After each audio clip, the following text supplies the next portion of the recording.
পরিকল্পনার আগেই যদি জামাত শিবির বিএনপি ইত্যাদি বলে দেওয়া হয় তখন এর সুষ্ঠু তদন্ত হয় না, তদন্ত প্রভাবিত হতে পারে। আমি যুক্তির খাতিরে ধরে নেই যে এই ধরনের একটা মহাপরিকল্পনা ছিল, কিন্তু সেটাকে ফাইন্ড আউট করার জন্য সুষ্ঠু তদন্তটা দরকার ছিল। কিন্তু আমরা দেখলাম নেতারা তারস্বরে তারা জামাত শিবির বিএনপি এদেরকে দায়ী করছে। ওরা আবার বলে দিচ্ছে যে না আমরা করি নেই, সরকারের লোকজন করে আমাদের কাছে দোষ চাপাচ্ছে। অর্থাৎ ঘটনাটা রাজনীতিকরণ হয়ে যায়, এবং রাজনীতিকরণ হলে সত্য জিনিসটা আড়ালে চলে যায়। এবং যখন নীতি নির্ধারকরা নেতারা এই কথা বলেন তখন পুলিশ কর্মকর্তাদের মানে ঘাড়ে কয়টা মাথা যে তারা নিরপেক্ষভাবে তদন্ত করবে। আচ্ছা ছোট্ট প্রশ্ন, বর্তমান সময়ে যেখানে সিসি ক্যামেরা বিভিন্ন ডিভাইস আছে, দিবালোকে যে বিভিন্ন ঘটনা ঘটছে এলাকায়, এগুলো কি তদন্ত তো আছে, এগুলো কি না এগুলো রাজনৈতিক দলের নেতৃত্বের দায়িত্বশীল গিয়ে আপনার রাজনৈতিক ব্লেমিং? এটা রাজনৈতিক নেতৃত্বের কাজটা হচ্ছে যে এই ব্যাপারটাকে সুষ্ঠু তদন্ত করা এবং এর ভিতর কি রহস্য আছে সেটা উন্মোচন করা। একটা রাষ্ট্রের যেখানে গণতান্ত্রিক বিধি ব্যবস্থা থাকলে, যেখানে আইনের শাসন থাকলে সেখানে এই কাজটাই হওয়া জরুরি। এবং ঘটনার রাজনীতিকরণ হলে তখন জিনিসটা অন্যদিকে চলে যায়।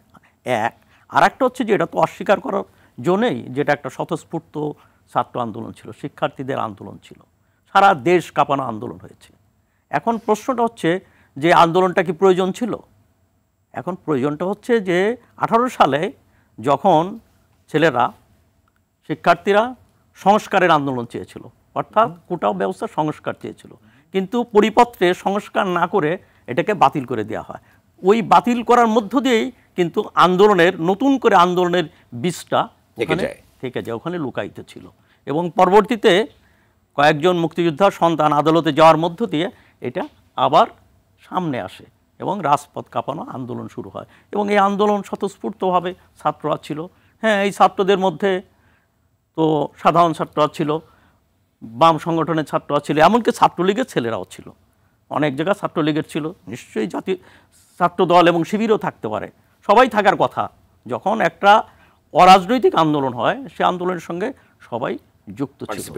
হ্যাঁ, কিন্তু সেখানে এই আন্দোলনকে এবং দীর্ঘদিন মানে জুন থেকে এটা শুরু হয়ে জুলাই 16 তারিখ পর্যন্ত আন্দোলন কিন্তু কোনো ছিল না, মানে সহিংস ছিল না, এর সহিংস রূপ লাভ করে নাই। তো এর মধ্যে সরকারের দায়িত্বটা ছিল যে এটাকে একটা সমাধানে যাওয়া, এবং সেই সমাধান কঠিন কিছু ছিল না। যদি আদালতের এটাকে সরকারের আবেদনের প্রেক্ষিতে, অ্যাটর্নি জেনারেলের আবেদনের প্রেক্ষিতে যদি চেম্বার জজ থেকে এগিয়ে নিয়ে আসা যায় তাহলে তখন এটা সম্ভব ছিল।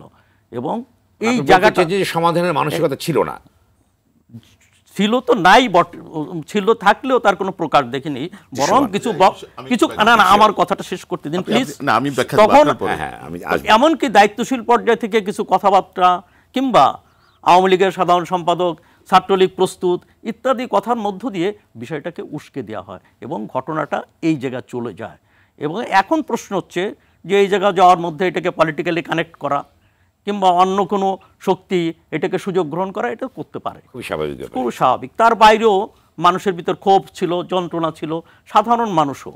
এটা যে ভিতরে কারা ছিল আমি জানি না, সেটা মানে ওইটা কি বলে সেটার জন্য মানে তন্ত্রের সাপেক্ষে সেটা বলা যায়, কিন্তু সাধারণ মানুষেরও কিন্তু এক ধরনের অংশগ্রহণ ছিল। এটার অংশগ্রহণ কারণ কি? জিনিসপত্রের দাম বেড়ে গেছে, আয়ের সাথে ব্যয়ের সঙ্গতি নাই, সামাজিক বঞ্চনা, বৈষম্য এবং বিভিন্ন কারণে ফেরিওয়ালা, রিক্সাওয়ালা, দোকানি, দিনমজুর, শ্রমিকরা তারাও কিন্তু এই আন্দোলনে তাদের এক ধরনের পার্টিসিপেশন আমরা দেখি। এর আড়ালে কোনো ঘাতক দল কিংবা তৃতীয় শক্তি যেটাকে বলা হচ্ছে এটা ছিল কিনা সেটা তদন্ত সাপেক্ষের বিষয়। কিন্তু প্রশ্ন হচ্ছে যে এই আন্দোলনের দুটো অংশগ্রহণ দেখি আমরা স্বতঃস্ফূর্ত, একটা হলো ছাত্রদের স্বতঃস্ফূর্ত অংশগ্রহণ, বিশ্ববিদ্যালয়ের ছেলে মেয়েদের থেকে শুরু করে স্কুল কলেজের ছেলেরা মানে কিশোর কিশোরীরাও এই আন্দোলনে রাজপথে নেমে এসেছিল, এক। আর দুই নম্বর হচ্ছে বিক্ষুব্ধ মানুষ, যাদের সামাজিক বঞ্চনার শিকার যেসব মানুষ, যারা বিভিন্নভাবে আজকের পরিস্থিতিতে খাপ খাওয়াতে পারছে না, তারা যখন দেখছে যে বেনজির ইত্যাদিরা, বেনজির মতিউররা কোটি কোটি টাকার মালিক হচ্ছে, তার ঘরে দিন আনতে পান্তা ফুরাচ্ছে, তখন তাদের ভিতর ক্ষোভ ছিল। এই ক্ষোভ, যন্ত্রণা, এটা বৈষম্য বিরোধী এক ধরনের মানসিকতা থেকেও সাধারণ মানুষের পার্টিসিপেশন ছিল। এখন যারা ভাঙলো তাহলে কি ওরাই যারা আমি সেটা তো ফাইন্ড আউট করতে বলছি, আমি তো সেটা বলছি না। আমি বলছি যে আন্দোলনে শোনেন, এই আন্দোলনে দুই মানুষের অংশগ্রহণ ছিল এবং সেই মানুষকে পাখির মতো গুলি করে মারা হয়েছে, ছাত্রলীগকে লেলিয়ে দেওয়া হয়েছে, এটা অযৌক্তিক। এখন প্রশ্নটা ওঠে, হ্যাঁ সম্পদের ক্ষতি হয়েছে, নিঃসন্দেহে এই নাশকতার কারণ উদ্ঘাটন করার দরকার। তো আমাকে 1 মিনিটে আমি একটা কথা বলি, সেটা হলো সৈয়দ মুজতবা আলী আফগানিস্তানে গিয়েছিলেন। তা আফগানিস্তানে যাওয়ার পরে আফগানিস্তানে দেখে কি সবাই বলতেছে মালজান। তো মুজতবা আলী জিজ্ঞাসা করলেন, আচ্ছা তোমরা মালজান বলো কেন? তো বললো, আরে জান এ তো আমাদের অনেক আছে, জীবন অনেক আছে, কিন্তু মাল খুব সীমিত। তো আমাদেরও মনে রাখতে হবে যে জীবন গুরুত্বপূর্ণ। অতএব এই যে জীবনের অপূরণীয় ক্ষতি, 200 মানুষের যে জীবন চলে গেল, এটা অপূরণীয় ক্ষতি।